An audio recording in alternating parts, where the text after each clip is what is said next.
dan Fasum DKI Jakarta juga diduga diselewengkan. Jumlahnya mencapai puluhan triliun rupiah. Maka tak heran PPATK menemukan 46,7% transaksi mencurigakan Pemprov DKI Jakarta dan menjadikan DKI Jakarta sebagai provinsi terkorup di Indonesia.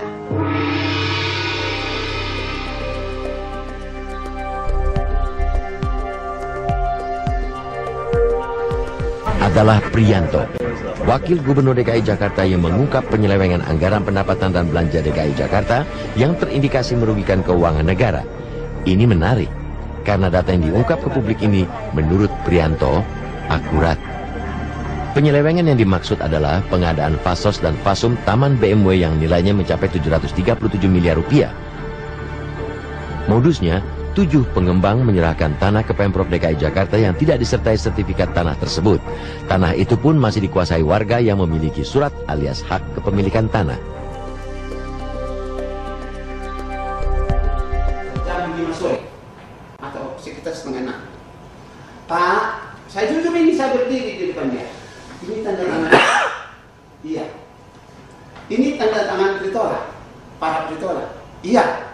Ini tanda para daripada Xiaomi. Iya, ini sudah saya periksa. Pak Pritola sudah saya periksa. Ya, Pak Xiaomi sudah saya periksa, Pak, mengaku para mereka. Ini dari dua ini kami disodorkan oleh Pak Koke, Pak. Nah, waktu saya membuat ini kepada Pak Sutioso, ini tanda tangan Bapak. Maaf ini Pak ya. Tapi karena itu waktu itu secara lisan beliau menjawab. Maaf ini, saya garis bawah ya. Jangan nanti macam-macam. Karena secara lisan langsung Pak Sutioso kepada kami bertiga dengar. Ada saksi? Ada. Wah, saya tidak ada apa-apa. Tapi ini Pak Limbong, ya tak gubernur Koke kalau tidak saya tanda tangan. Itu satu. Yang kedua, ulangi. tak gubernur Koke. Oh, tak, maksudnya nggak jadi gubernur? Ya, kalau tidak ini saya tanda tangan. Pemirsa, Jokowi dan Ahok menghadapi masalah besar dalam membangun Jakarta. Pembangunan di Jakarta terambat oleh berbagai masalah sengketa lahan. Pemprov DKI Jakarta kecolongan dalam masalah lahan karena beberapa ahli waris memiliki bukti-bukti kuat soal kepemilikan lahan. Harga tanah yang semakin tinggi menyebabkan persoalan tanah kian rumit dan menjadi masalah hidup atau mati. Berikut liputan tim News Track.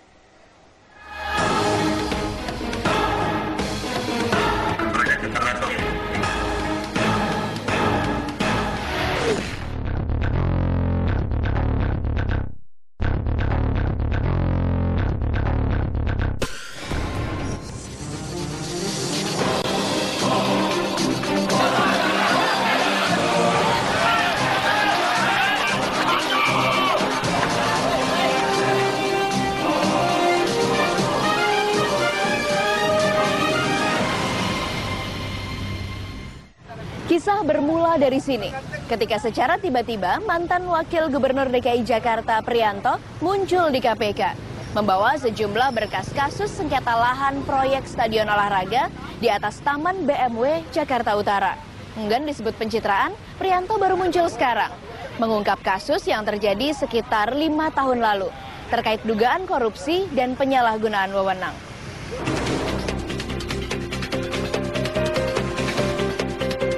Kasus Taman BMW atau Bersih, Manusiawi, dan Wibawa yang berlokasi di kawasan Jakarta Utara kembali mengemuka setelah mantan Wakil Gubernur DKI Jakarta, Priyanto, mengunjungi Komisi Pemberantasan Korupsi 7 Agustus lalu.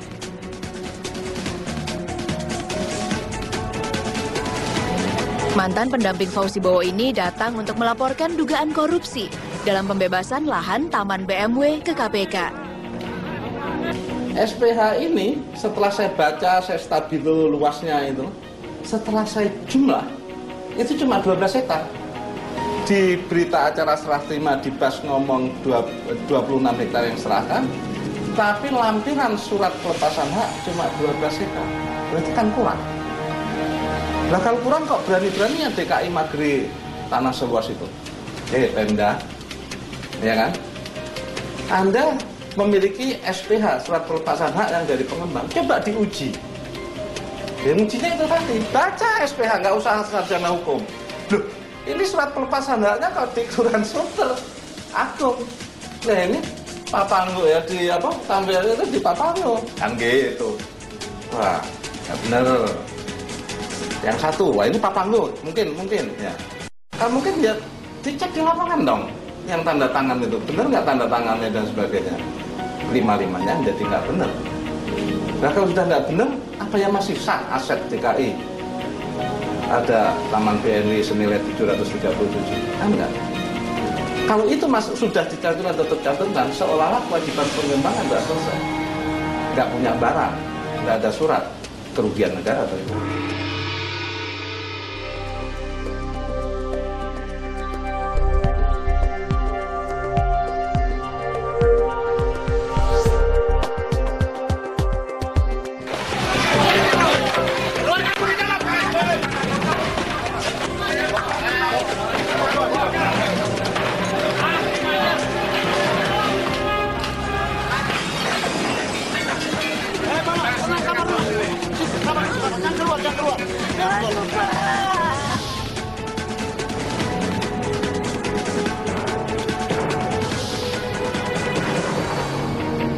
Sejatinya, kasus Taman BMW pernah dianggap selesai. Kontroversi kepemilikan tanah yang ditaksir bernilai 737 miliar rupiah ini terjadi pada 2007 lalu. Saat tanah yang diklaim milik Donald Wolf, ahli waris tanah, juga diakui milik sebuah pengembang yang kemudian menyerahkannya ke Pemprov DKI Jakarta sebagai lahan fasos dan fasum.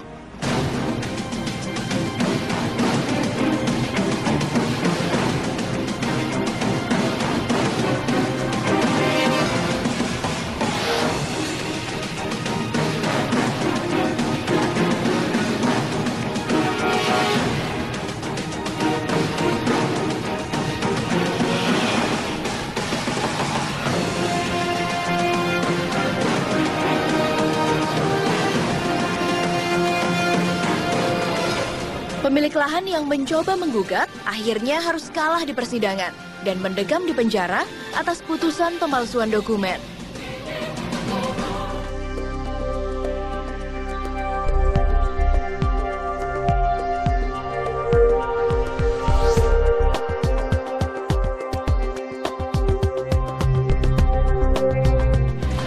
Kini tanggung jawab berpindah. Duet Jokowi Basuki yang pernah menjanjikan akan membangun stadion sepak bola bertaraf internasional di atas lahan BMW harus memutar otak. Hingga kini proyek pembangunan stadion memang belum dimulai. Masalah administrasi menjadi satu-satunya simpul penunda. Sekarang gini, jadi kita mesti satukan persepsi dulu. Misalkan kamu punya rumah, kamu punya sertifikat, kalau saya kirim surat kepada BPN atau kepada siapapun, mengatakan tanah kamu itu warisan nenek moyang saya. Apakah dengan itu lalu kamu tidak berhak menempati rumah Anda, harus diusir? Pasti harus, Anda akan menuntut saya, kalau betul punya saya, kamu lapor dong ke pengadilan, tuntut saya. Ini kan mereka juga nggak tuntut, yang tuntut pengadilan udah gagal. Nah sekarang cuma minta keadilan mereka, kamu merasa punya kamu, ya tuntut dong, gugat aja ke pengadilan sampai jelas. Kan udah kalah dia.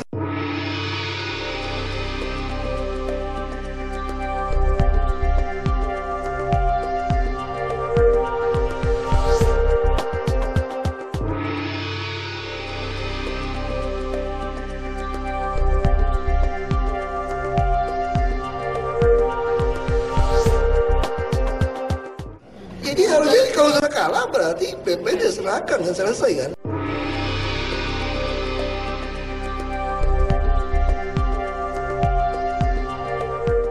Kami juga nggak bisa musir kan, kami juga belum punya kami kan, kami juga belum punya kami kan, kami juga belum punya kami kan.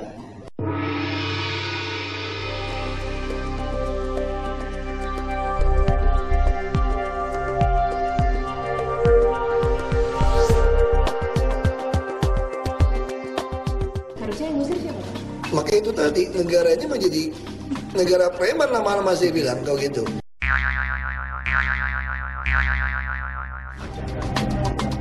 Sengketa lahan ternyata menjadi kasus yang sangat populer di ibu kota. Kisah sengketa Taman BMW ini menjadi satu contoh di mana ketegasan pemerintah diperlukan. mungkin katakanlah di masa lalu kita punya kelemahan dalam mendapatkan seluruh aset-aset yang menjadi haknya Pemprov. Kelemahan itu misalnya dikaitkan bahwa tidak ada upaya ataupun sudah ada upaya tetapi ternyata memang membutuhkan biaya atau memang memerlukan proses waktu. Harus diakui di Jakarta ini sengketa persoalan tanah itu adalah persoalan yang paling besar terkait dengan pengelolaan pembangunan fasilitas kota dan prasarana kota. Nah, sengketa pemilikan lahan ini menjadi penting karena memang satu harus diakui nilai lahannya semakin tinggi. Nah, di sini Pemprov kan ada biro yang bertanggung jawab terkait dengan persoalan inventarisasi aset Pemprov DKI.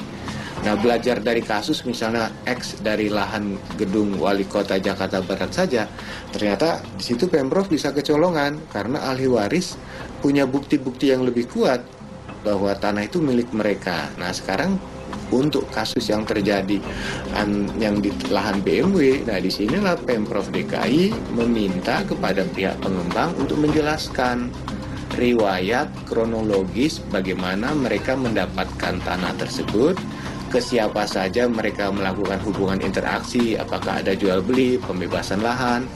Kemudian juga dipertanyakan mengapa ahli waris tidak mendapatkan haknya. Nah, sekarang untuk kasus yang terjadi yang di lahan BMW, nah disinilah Pemprov DKI meminta kepada pihak pengembang untuk menjelaskan riwayat kronologis bagaimana mereka mendapatkan tanah tersebut, ke siapa saja mereka melakukan hubungan interaksi, apakah ada jual beli, pembebasan lahan. Kemudian juga dipertanyakan mengapa ahli waris tidak mendapatkan haknya. Mengapa ahli waris tidak mendapatkan haknya.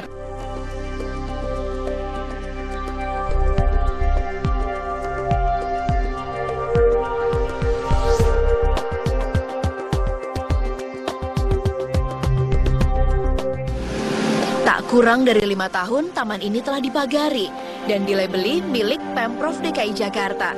Namun hingga kini, seolah belum tersentuh. Beginilah kondisi Taman BMW sekarang. Di atas lahan seluas 66 hektar ini, semestinya berdiri sebuah stadion sepak bola bertaraf internasional yang sekaligus menjadi kandang masa depan Persija. Namun, cita-cita itu sepertinya harus sedikit tertunda karena permasalahan sengketa lahan yang tak kunjung reda. Saling klaim hak memiliki lahan ini masih terus terjadi. Lantas siapakah yang harus mengambil langkah berani mencari solusi sehingga Stadion Persija tak hanya sekedar mimpi?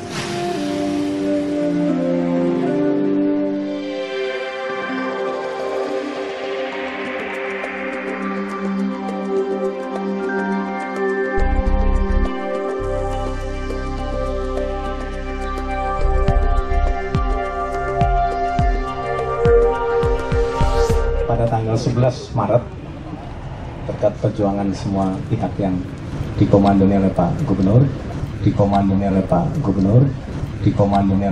Gubernur, sertifikat hak pakai dari Badan Pertanahan Nasional dengan rincian sertifikat hak pakai nomor 250. Nah, kalau sudah ada sertifikat seperti ini, ya memang tahun kemarin sudah saya sudah jalan saja.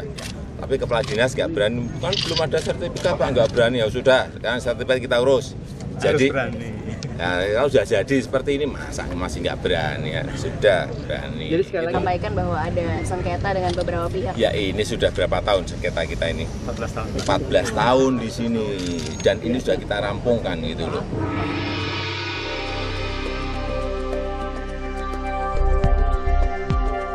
Kalau ini sudah rampung, yang ini sudah rampung, yang masih ada gugatan, di luar ini masih ada gugatan.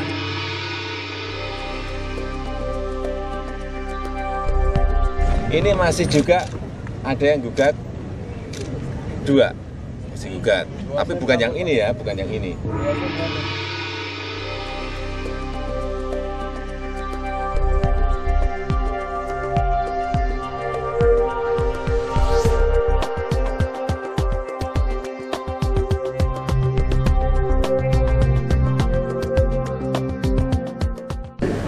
Jelas di mana lokasinya yang dia tuntut, sehingga kalau memang sudah jelas lokasinya bisa apa tentukan berarti kan bisa diproses, maksud saya begitu. Oh, keseluruhan. Nah, sementara yang punya umroh gugatnya sama dengan luas keseluruhan. Berarti punyanya rame-rame. Iya, iya.